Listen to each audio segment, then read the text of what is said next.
Bang, kerja construction di Australia itu seperti apa sih? Mau tahu?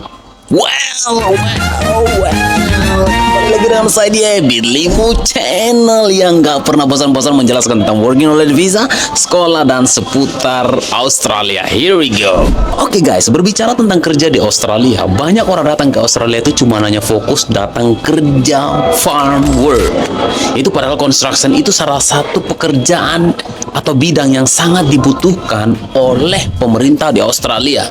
Nah, terutama untuk worker yang mau kerja keras atau kerja cari income yang sangat-sangat banyak dan lebih stabil waktunya guys. Nah, apa itu kerja construction di Australia guys? Simple aja teman-teman ya. Yang pertama, construction itu luas banget guys dan berbagai banyak poin-poin atau banyak bidang yang kalian harus pilih kalau kalian mau gitu ya. Nah, bukan cuma bagian rumah aja guys construction, ada juga di bagian contohnya ada road work construction, ada asphalt atau paving, atau yang berikut lagi ada civil construction, ada traffic control, ada concreting, dan begitu banyak lagi guys berkaitan dengan construction guys. Jadi kalian mau pilih yang mana nih? Kalian bisa lihat lagi list-list sebelumnya dan kalian cari tahu apakah itu cocok nggak dengan jurusan kalian guys. Nah, seperti poin-poin yang aku jelasin tadi, ada satu kerjaan yang aku lagi kerja guys ya untuk saat ini. Jadi aku sekolah sembari aku kerja. Jadi ada part time gitulah ya. Yaitu khususnya di bidang aspal. Kalian bisa lihat di video-video sebelumnya ada bagian aspal tersebut. Aku kerja part time di situ guys ya, yaitu kami bikin jalan, rapiin jalan, repair jalan atau hancurin jalan, terus rapiin lagi, terus paving, terus ada aku blowing khususnya, dan yang berikut lagi prepare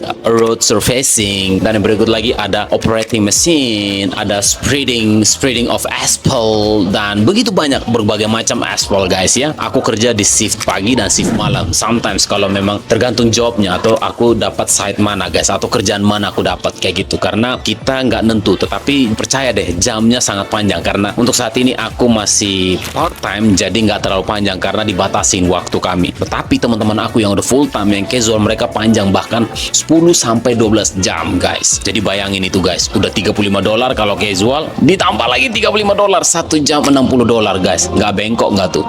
Nah, dan yang berikut lagi pertanyaannya, kenapa construction itu sangat dibutuhkan di Australia? Ini simpel aja guys, karena di Australia lagi banyak-banyak project guys, khususnya di Adelaide ya guys, South Australia. Ada housing, ada highway, ada rail, ada yang berikut lagi ada renewable energy, dan yang berikut lagi ada regional infrastructure. Karena khususnya construction di sini lagi bangun-bangunnya di bidang-bidang itu guys. Jadi semua kontraktor, semua para pekerja-pekerja akan dipanggil atau dicari dan kalian bisa kerja di bidang itu.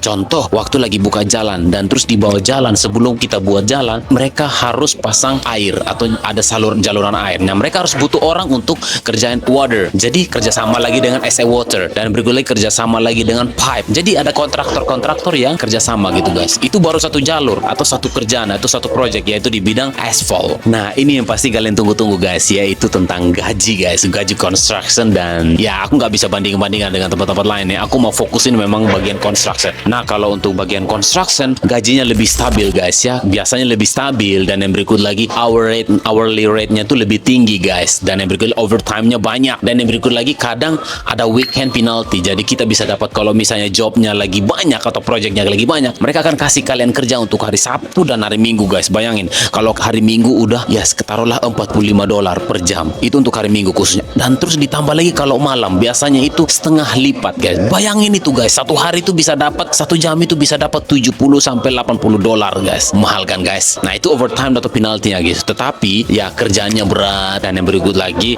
ya lebih strict, dan ya soal safety itu lebih diprioritaskan kayak gitu. Dan yang berikut lagi jam kerjanya panjang guys kalau bidang construction. Seperti aku bilang mention di awal tadi, 10 sampai bahkan 12 jam kayak gitu. Dan cuaca ekstrim guys, kadang dingin, kadang panas, kadang angin, kadang hujan. Hajar terus guys, karena project mereka harus selesai di saat itu juga. Tetapi mereka tetap terus prioritaskan. Kalau memang benar-benar fatal dan memang benar-benar ekstrim, mereka akan batal kayak gitu. Itulah kelebihan dan kekurangannya kerja di construction. Nah, dan berikut lagi poin yang berikut lagi ya, yaitu realita kerja di bidang construction guys. Ini benar-benar realita guys ya. Yang pertama hal yang harus kalian siapkan itu yaitu adalah bangun pagi, karena construction itu mereka kadang mulainya jam 4 pagi, jam 5 pagi, tergantung site atau jenis pekerjaan. Kalau aku biasanya jam 7, jadi aku jam 5 udah siap-siap, jam 6 berangkat. Kita harus benar-benar early, karena biasa biasa kerjaan kantoran mereka jam 8, jam 9 pagi baru mulai kayak gitu. Dan yang berikut lagi kerja panas atau dingin, badan lebih capek dan banyak jalan dan banyak yang keluarin tenaga kayak gitu. Dan long hours seperti yang aku bilang tadi ya. Dan yang berikut lagi mental harus kuat guys karena jenis pekerjaannya itu. Dan yang berikut lagi cuaca, dan berikut lagi kita nggak tahu orang-orang di samping kita bagus nggak. Tapi ada beberapa keuntungannya, itu adalah income-nya bagus seperti yang aku bilang tadi ya guys ya. Ya kadang skill kita dipakai juga guys, nggak selamanya kita nggak pakai skill kita ya. Kalau kita benar-benar fokus di bidang itu. Dan yang berikut lagi peluang sponsor itu sangat besar guys. Kalau kerjaan kita bagus, kalau kerjaan kita dilihat oleh supervisor atau manajer, peluang kita untuk sponsori bahkan kalian akan diutamakan gitu dibandingkan kalau kalian kerja dengan random places atau random tempat-tempat kayak gitu. Nah, poin yang nggak kalah menariknya guys ya, skill yang dicari di bidang construction khususnya di Australia guys, dimanapun kalian berada di Australia guys ya, yang adalah skill yang paling penting yang dibutuhkan adalah yaitu English communication. Itu paling penting ya, itu paling dasar communication. Dan yang berikut lagi ada teamwork, itu skill yang paling utama juga. Dan yang berikut lagi ada safety awareness. Nah, safety itu sangat dibutuhkan, itu skill yang harus kita nggak boleh lupain ya, karena setiap perusahaan atau setiap pekerjaan apapun itu di bidang construction, safety first itu yang paling utama. Dan yang berikut lagi punctuality yaitu tepat waktu, memang benar-benar sesuai dengan arahan, sesuai dengan apa yang dibutuhkan, harus punctuality. Dan yang berikut lagi adalah physical fitness. Oh, physical itu harus kuat, kita harus sehat, kita harus bugar, makanan dan minuman itu benar-benar harus protein dan benar-benar nggak makan makanan sembarang gitu. Itu sangat membantu untuk masa depan kita. Jadi kita nggak sembarang kita mengeluarkan tenaga kita, tetapi yang masuk juga itu sangat bermanfaat. Dan yang berikut lagi skill-skill tambahan harus kalian miliki untuk sangat membantu buat kalian, yaitu adalah yang pertama skill ada forklift. Aku pernah jelasin di video-video sebelumnya, forklift. Dan yang berikut lagi operator. Dan yang berikut lagi ada truck license. Nah, truck license di mana-mana karena di setiap construction banyak perusahaan yang membutuhkan truck license gitu ya. Jadi kalian kalau misalnya bisa bawa truk, bawa mobil, bawa truk dan kalian punya license, itu sangat dibutuhkan guys. Australia itu sangat butuh banget. Dan yang berikut adalah welding. Welding itu sangat membantu buat kalian guys. Dan yang berikut lagi ada traffic management. Traffic management di sini sangat dibutuhkan. Memang pekerjaannya gampang, simple karena berdiri karena traffic. Tapi kita butuh konsentrasi, butuh teliti dan komunikasi itu sangat penting. Itu guys yang harus kalian siapkan khususnya di construction. Banyak banget kan informasi. Nah teman-teman, nah ini yang nggak kalah menariknya lagi guys. Terlalu banyak yang aku selalu bilang nggak kalah menariknya ya. Yang pastinya adalah siapin sertifikat kalian, yaitu apa yang paling utama kalau kalian kerja di construction. Cuman dua aja sih paling dasar sebelum yang lain-lain ya guys ya, yaitu white card.